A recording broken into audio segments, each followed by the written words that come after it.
So welcome everyone to our Dataquest viewers in our latest round of our tech and business talks which we have. So this time I'm very pleased to introduce Shoummo Acharya, founder, chairman and CEO of eTrans Solutions Private Limited. Welcome Shoummo, it's great to have you here. Thank you very much. Yeah. Great to have the opportunity to talk to you. Yeah. So I think maybe we can just begin by setting context. If first, maybe you can give a brief introduction about yourself. And after that, give a introduction to, eTrans Solutions, who you Lovely. are and all. It'll be easier to. Thank you very much. Thank you very much. That would be the right perspective to go. I'm Shoummo Acharya, very late age entrepreneur.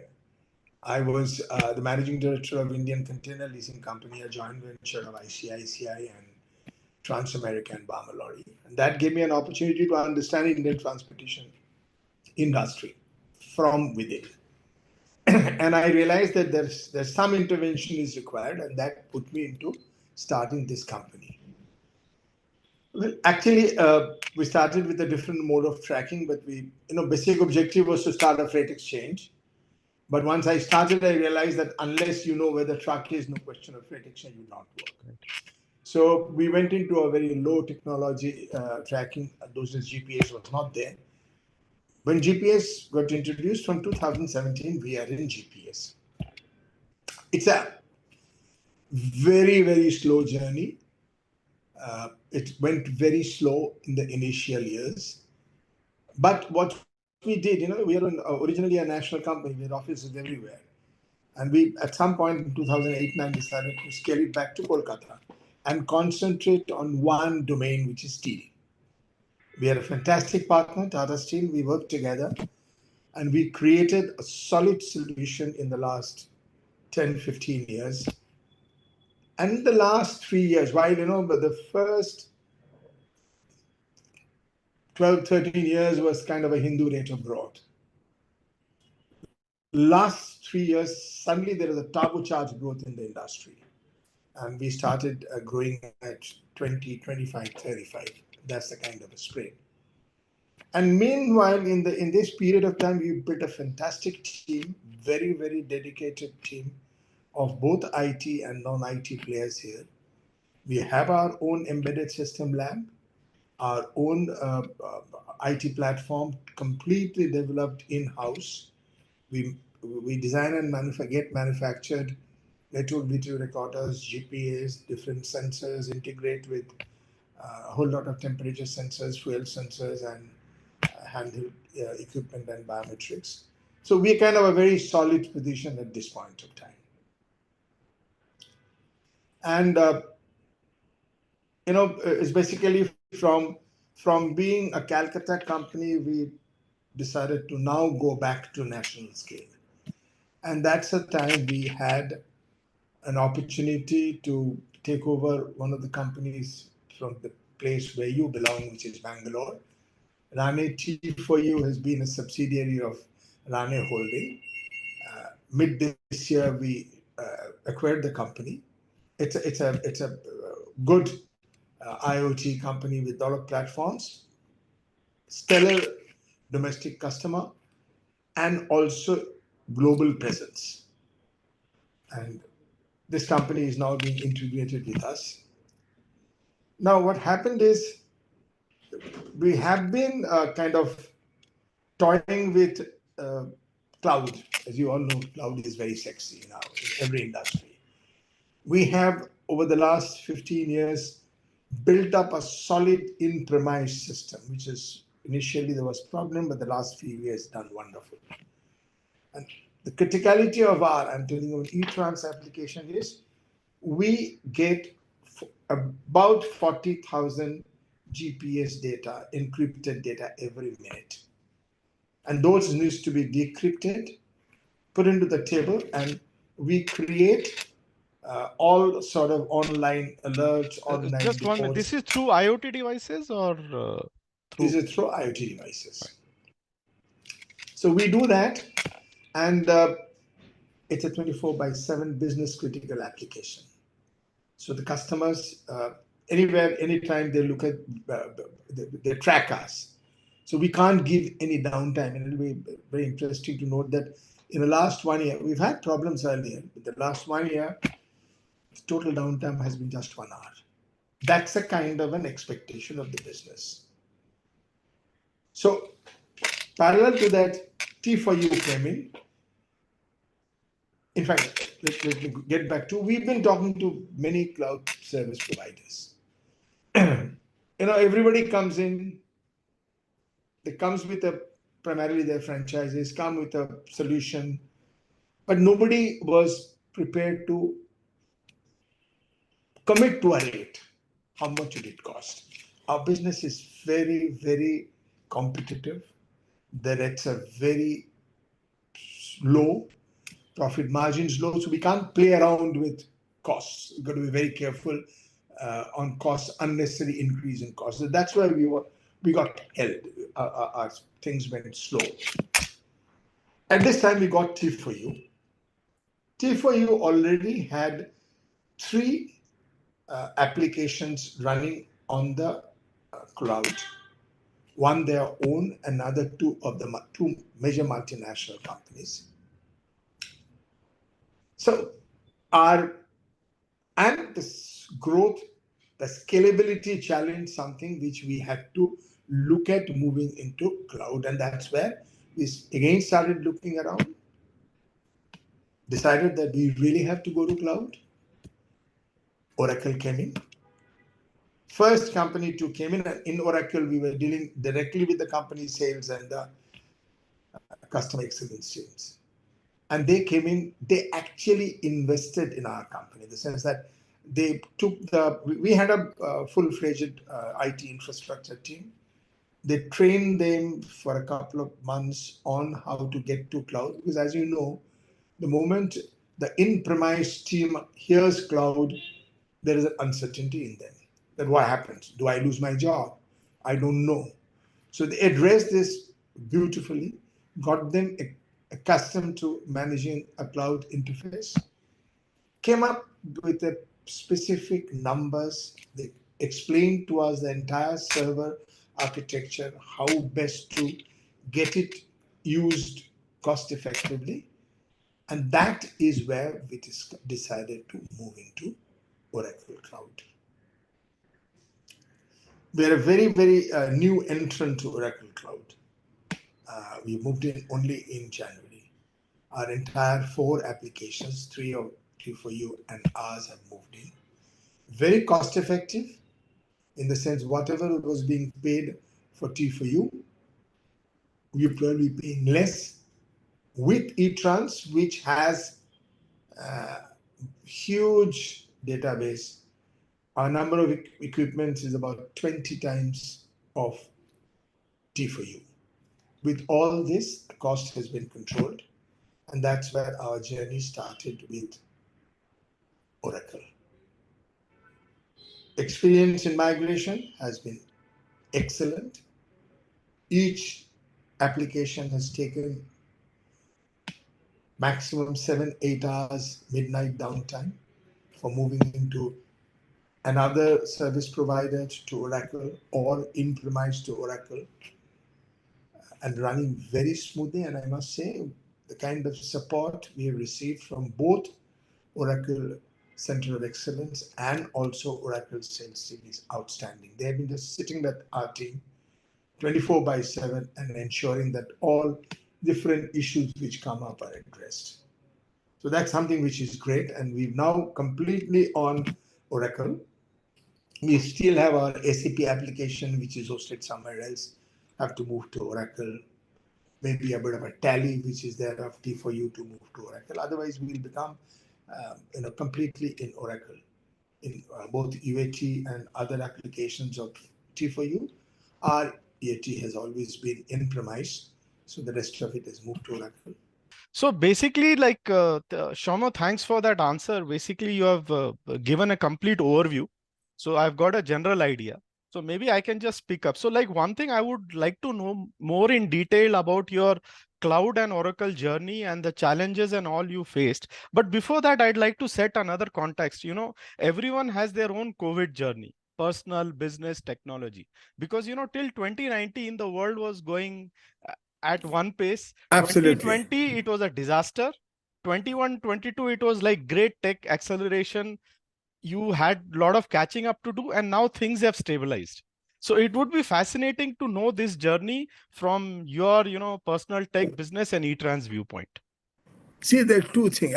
This is a very interesting journey for us in the sense Right. that we have been least affected. And to some extent, I think COVID has done a whole lot of good for us. Whole lot of good for us. What happened is we did have a beating in 2021, solid beating. Not solid, a little beating we had. But, where we excelled, where our customers' confidence on us became 10 times was we have a on-ground team. We have a IT team on the back end, embedded system team over here, and the on-ground team. The entire team, excepting for the first lockdown days, they were all working continuously.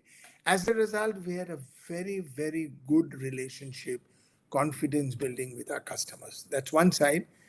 And we've been primarily at those stages with utilities, cement, and a few industries, which continued their run in the same way.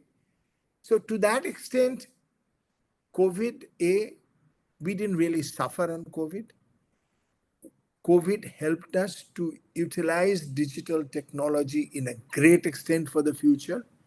Today, we have practically, during that period, all our in-company transactions, meetings, everything has become digitized. And it's been a great boom for us.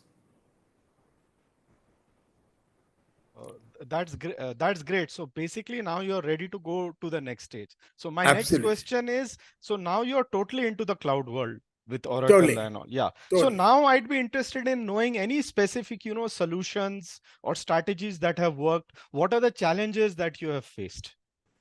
So While moving, while moving, and what you see in the not future, really. both. While moving, not really much. And thanks to the Oracle team.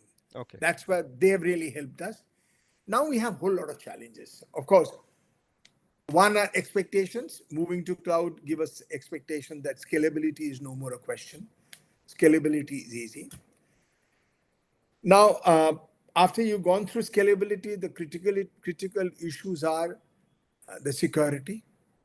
See, we've been managing, we are ISO 27001 company, we were managing our own security. We expect the security management will become much more robust and will help us with our customers. Because, we are a very interestingly, in steel industry or any industry you talk about, we have all the players with us. So in one way, all the data is with us. Their entire movement data is with us. So it can be a big focus for industrial espionage, where security is very critical. We've been handling it with utmost care, and we have never had any seepage on this area. I personally think that this entry will increase it, help me improve it substantially. Number three, at present, we have in our own platform our eTrans GPS data and everything. We have a separate place, SAP. So we expect coming to Oracle, we will be able to integrate everything, and that is going to give us an integrated collaborative solution for the company. Third is we are becoming global. We were a domestic company. T4U brought in global presence in Middle East, Far East, and Africa. So, and in the first trip, we have been able to increase our business with a new customer completely. So this global perspective is something which I look forward to tremendous support and help from Oracle. And fourth most important thing is we have a whole lot of data for the last 17, 18 years, the movement data. We've tried with many people to understand how AI can be used in this. We've not really been able to crack yet. I have my expectations that with Oracle, this is one area where we'll be able to differentiate in the future.